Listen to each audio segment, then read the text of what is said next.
Fox 10 News continues to follow an ongoing story this week from Baldwin County, talking about immigration enforcement. ICE agents and other agencies have been detaining illegal immigrants working in Baldwin County. Our Brendan Kirby with the very latest now. Brendan, we're expecting more information from the FBI.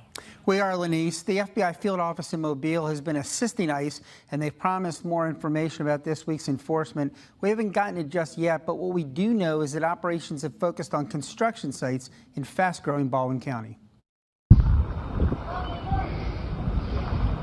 Immigration arrests in Baldwin County this week are the latest sign of the new Trump administration's heightened focus on deporting people in the United States unlawfully, and not just those accused of committing other crimes.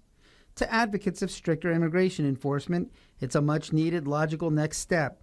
Jessica Vaughn, Director of Policy Studies at the Center for Immigration Studies, says going after workplaces makes sense. This is absolutely critical to restoring the integrity of our immigration laws and deterring illegal immigration, because the main reason people come here illegally is because they want to work.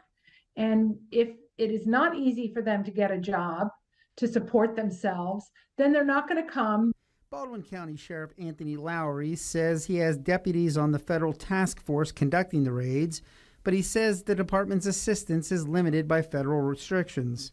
The Baldwin County Correction Center used to hold illegal immigrants temporarily, but the sheriff says the government canceled its contract because it couldn't comply with Biden administration policies, such as having sufficient exercise space for the detainees. Yet, he notes, the jail remains in good standing to hold Americans charged with federal crimes. I had 91 this morning that were in our jail that are pretrial federal inmates, but they're U.S. citizens, so they don't have the same right that these unlawful entries have. Sheriff Lowry says that if illegal immigrants don't have a separate criminal charge, he can't hold them. He says ICE either has to pick them up or sheriff's deputies have to deliver them to federal facilities in Mississippi or Louisiana. Sheriff Lowry says he believes the Biden administration, quote, overregulated local jails to make it less likely they could comply.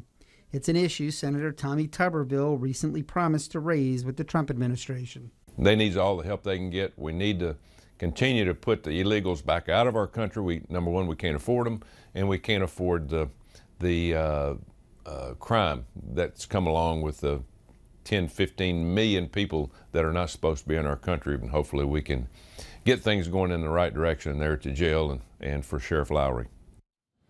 We've gotten some questions about whether employers will face charges, and that depends on a variety of factors. Prosecutors would have to prove that an employer knowingly hired an illegal immigrant, but Vaughn tells me that federal investigators likely are questioning workers arrested in these raids to determine whether companies or individual employees might face charges down the road.